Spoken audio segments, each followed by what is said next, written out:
मैं भारत के गयूर 18 करोड़ मुसलमानों से कह रहा हूं, याद रखो, अगर तुम में दीनी हमियत है, इस कानून की जमहूरी तरीके से हमको मुखालिफत करना पड़ेगा। हमने 6 दिसंबर को एक जिल्लत और रुसवाई का दिन देखा कि भारत की सुप्रीम कोर्ट को वादा करके आपने बाबरी मस्जिद को शहीद कर दिया। राम मंदिर के जजमेंट में वक्फ यूजर को अपहेल्ड किया गया और वक्फ यूजर एविडेंस से होता है, पोजेशन से कायम होता है। मोदी बोल रहे नहीं, वक्फ यूजर मैं निकालूंगा। लिमिटेशन का कानून ना हिंदू धर्म की एंडोमेंट मंदिरों पर लगता है, ना सिखों के, ना ईसाइयों पर, ना मौजूदा मुसलमानों के वक्फ पर। जब उन पर लिमिटेशन एक्ट नहीं लग सकता तो मुसलमानों के वक्फ बोर्ड पर मोदी क्यों लगा रहे हैं? और इसका सबसे बड़ा फायदा वो बंबई का वो जो बड़ी इमारत में बैठा है, जो अपने आलीशान महल को एक खोजा बरादरी के यतीम खाने पे अपना घर बनाया, जिसका केस सुप्रीम कोर्ट में चल रहा है, उनको फायदा पहुंचाने के लिए हुकूमत लिमिटेशन एक्ट को ला रही।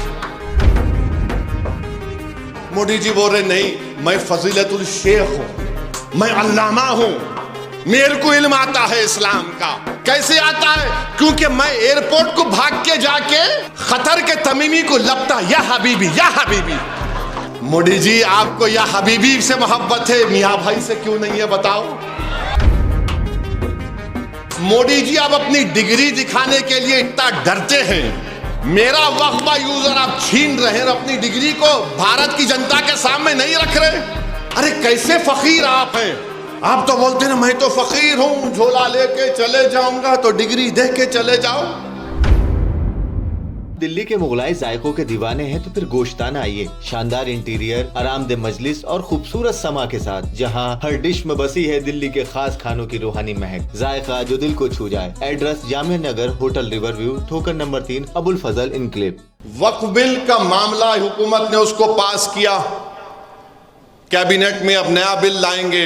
मैं फिर से कह रहा हूं, नरेंद्र मोदी की सरकार सिर्फ मुसलमानों से नफरत की बुनियाद पर वक्फ का कानून बनाने के लिए बिल्कुल आ रही है। मुसलमानों की मस्जिदों को छीनने के लिए, दरगाहों को छीनने के लिए, खानखाहों को छीनने के लिए, कब्रस्तानों को छीनने के लिए, इवैक्यू प्रॉपर्टी जो वक्फ है उसको छीनने के लिए, और जो लोग वक्फ की जायदाद पर कब्जा करके बैठे हैं उनको इनाम देने के लिए यह कानून बना रही है। वक्फ यूजर को निकालना कितना बड़ा झूठ मोदी जी कर रहे हैं। और क्या कर रहे हैं कि आप हिंदू धर्म की लॉ की किताब है, जस्टिस BK मुखर्जी की किताब, हमारे हिंदू भाइयों से कह रहा हूं, हिंदू लॉयर से कह रहा हूं, BK मुखर्जी की किताब को पढ़ लो। BK मुखर्जी की किताब में यूजर बाय यूजर किसी मंदिर की प्रॉपर्टी हो जाती है, बाय यूसेज प्रॉपर्टी हो जाती है। हिंदू धर्म के भाई बहनों से कह रहा हूं, BK मुखर्जी की किताब में जब वो हो सकता है तो मुस्लिम धर्म में वक्फ बाय यूजर कैसा निकालेंगे आप? राम मंदिर के जजमेंट में वक्फ बाय यूजर को अपहेल्ड किया गया और वक्फ बाय यूजर एविडेंस से होता है, पोजेशन से कायम होता है। मोदी बोल रहे नहीं, वक्फ बाय यूजर मैं निकालूंगा। और क्या बोल रहे हैं? अगर डिस्प्यूट होगा नहीं होगा वक्फ बाय यूजर, अगर गवर्नमेंट प्रॉपर्टी होगी तो वक्फ बाय यूजर नहीं होगा। वक्फ बाय यूजर कैसा नहीं होगा जब BK मुखर्जी हिंदू धर्म के मामले में लिखते हैं और कोर्ट उसको मानती है। सुप्रीम कोर्ट राम मंदिर, बाबरी मस्जिद मान लिया, मोदी बोल रहे नहीं नहीं, वक्फ बाय यूजर निकालने का मतलब एक ही है कि मस्जिदों को ले लो। इसकी एक मिसाल दे रहा हूं, पार्लियामेंट के सामने मस्जिद देखिए आप लोग। पार्लियामेंट के सामने मस्जिद जो है, दिल्ली की हुकूमत बोलती वो हमारी प्रॉपर्टी है, वक्फ बोलता वो हमारी प्रॉपर्टी है। कलेक्टर को इतना पावर दे रहे हैं। आजा हो रही, ये जो वक्फ बिल लाया जा रहा है हमको हमारे इबादत गाहों से महरूम करने के लिए लाया जा रहा है। और उलमा इकराम ने हमको बताया कि वक्फ एक किस्म से इबादत है, उस इबादत से मुसलमानों को महरूम करने के लिए लाया जा रहा है। मेरे अजीज दोस्तों और बुजुर्गों, वक्फ बाय यूजर ये है। और दूसरा, कलेक्टर को इतना पावर दे देंगे कलेक्टर ये डिसाइड करेगा, फैसला करेगा कि वक्फ प्रॉपर्टी या नहीं। लॉ ऑफ जूरिस्प्रूडेंस में ये सिखाया जाता है कानून के हासिल करने वालों के कि कोई भी अपने फैसले में जज नहीं हो सकता। कलेक्टर फरीक है, कलेक्टर फैसला करेगा तो प्रिंसिपल्स ऑफ नेचुरल जस्टिस के खिलाफ है ये। अगर कलेक्टर पार्लियामेंट की सामने की मस्जिद कहेगा कि गवर्नमेंट प्रॉपर्टी है, वक्फ बोर्ड दिल्ली को म्यूटेशन करो, ये वो गवर्नमेंट प्रॉपर्टी है, किस्सा खत्म। नोटिस लगा देंगे दिस इज गवर्नमेंट प्रॉपर्टी है, गवर्नमेंट की प्रॉपर्टी है। वो है वो 123 प्रॉपर्टीज में, वो भी मस्जिद भी उसमें आती है। फिर उसमें आप तीसरी चीज कर रहे हैं, लिमिटेशन का कानून ना हिंदू धर्म की एंडोमेंट मंदिरों पर लगता है, ना सिखों के, ना ईसाइयों पर, ना मौजूदा मुसलमानों के वक्त पर। जब उन पर लिमिटेशन एक्ट नहीं लग सकता तो मुसलमानों के वक्फ बोर्ड पर मोदी क्यों लगा रहे हैं? इसलिए लगा रहे हैं क्योंकि दिल्ली में ऐसी कई जायदादें हैं, हरियाणा पंजाब में इवैक्यू प्रॉपर्टीज जो वक्फ की प्रॉपर्टीज है उसको हासिल करने के लिए, उन तमाम जायदादों को छीनने के लिए लिमिटेशन एक्ट अप्लाई करेंगे। जो काबिज है वो मालिक बन जाएगा।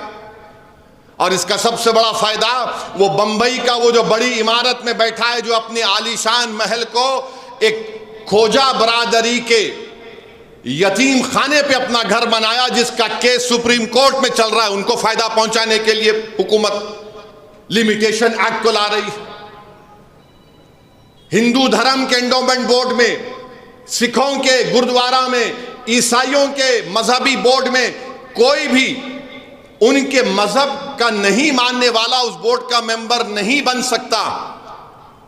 क्या तेलंगाना के एंडोमेंट बोर्ड में, क्या काशी विश्वनाथ के एंडोमेंट बोर्ड में, क्या ओडिशा के एंडोमेंट बोर्ड में, आंध्रा के एंडोमेंट बोर्ड में, महाराष्ट्र, बिहार, यूपी, बंगाल, कहीं पर भी क्या कोई मुसलमान हिंदू एंडोमेंट बोर्ड का मेंबर बन सकता? नहीं बन सकता। तो फिर मुसलमानों के वक्फ बोर्ड में आप कैसे गैर मुस्लिम को मेंबर बना रहे हैं? सिखों के गुरुद्वारा प्रबंधक कमेटी में कोई गैर सिख मेंबर नहीं बन सकता, मगर मोदी बना रहे हैं। क्यों बना रहे हैं? जायदाद को छीन लो, मस्जिदों को ताला लगा दो, और फिर बोल रहे हैं कि पोर्टल पे चढ़ाओ, 6 महीने में नहीं चढ़ाएंगे तो तुम्हारी प्रॉपर्टी नहीं, और तुमको टाइटल दिखाना पड़ेगा। मोदी जी, आप अपनी डिग्री दिखाने के लिए इतना डरते हैं। आपकी डिग्री दिखाने के लिए दिल्ली हाई कोर्ट को जाकर गवर्नमेंट का वकील बोलता है हम खाली कोर्ट को दिखाएंगे, मेरे को नहीं दिखाएंगे। मेरा वक्फा यूजर आप छीन रहे हैं, अपनी डिग्री को भारत की जनता के सामने नहीं रख रहे। अरे कैसे फकीर आप हैं? आप तो बोलते हैं मैं तो फकीर हूं, झोला लेके चले जाऊंगा, तो डिग्री देख के चले जाओ। डिग्री नहीं दिखाएंगे, मगर हमसे कह रहे कि पोर्टल पे डालना पड़ेगा। ट्रस्ट एक्ट में कहीं पर भी यह प्रोविजन नहीं है। मेरे अजीज दोस्तों और बुजुर्गों, इसमें ऐसे 44 अमेंडमेंट। अच्छा, उसमें एक और चीज एक डाल दी गई, जो अगर फर्ज करिए कोई मुसलमान हो गया, 5 साल तक उन्हें कोई जायदाद नहीं दे सकता वक्फ को। अच्छा, उसमें अमेंडमेंट क्या किया?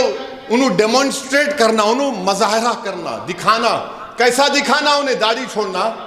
तो मुसलमान रमजान में ठहर के मोदी जी के मुंह में खजूर डाल रहा, तो मैं मुसलमान। बच्ची मुसलमान, उन्हें हिजाब पहन लिया तो मुसलमान। क्या है, क्या है ये डेमोन्स्ट्रेट बताओ? मगर वो 5 साल तक नहीं दे सकता, मगर दूसरे मजहब के को दे सकता है। मैं हमारे हिंदू भाइयों को अपील कर रहा हूं, ये जो मुसलमानों का वक्फ बोर्ड है, ये दान देते हैं अल्लाह के नाम पे, भगवान के नाम पे, जमीन और आसमान के खालिक के नाम पे दान देते। जब दान देते तो मेरी औलाद का हिस्सा नहीं रहता उसमें। अगर मैं बोला कि मेरी पूरी प्रॉपर्टी मैं वक्फ बोर्ड को दे रहा हूं, किस्सा खत्म, एंड। अल्लाह को दे दिया, अल्लाह उसका मालिक, मेरी औलाद का हिस्सा नहीं है। मगर मोदी जी क्या बोल रहे? हिंदू धर्म में, सिख धर्म में दान हो दे सकते हैं, मगर मुस्लिम धर्म में दान दे रहे तो बच्ची का हिस्सा नहीं जाएगा। आप कौन होते भाई? मैं मालिक हूं, मैं मालिक हूं अपनी प्रॉपर्टी का। और इस्लाम में हम हिबा कर सकते। हिबा माने oral gift. Transfer of property act शायद सेक्शन 1920 में है, वो एक्ट में रहेगा। मगर मैं जबानी अगर बोल दिया कि ये प्रॉपर्टी मैं पूरा वक्फ को दे रहा हूं, मोदी जी बोल रहे नहीं, मैं फजीलतुल शेख हूं, मैं अल्लामा हूं, मेरे को इल्म आता है इस्लाम का। कैसे आता है? क्योंकि मैं एयरपोर्ट को भाग के जाके खतर के तमीमी को लपटा, या हबीबी या हबीबी। मोदी जी आपको या हबीबी से मोहब्बत है, मियां भाई से क्यों नहीं है बताओ? मोदी जी हमारे पास भी बहुत कुछ गुर है।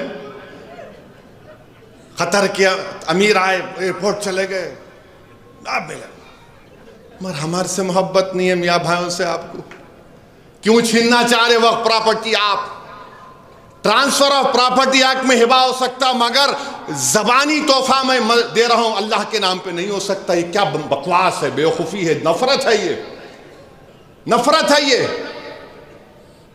और ये बार बार आरएसएस के लोग बोलते अच्छा हो रहा। अच्छा, वक्फ बोर्ड में इलेक्शन होता, बार काउंसिल का, एमएलएस का, एमपीस का, कोई इलेक्शन नहीं।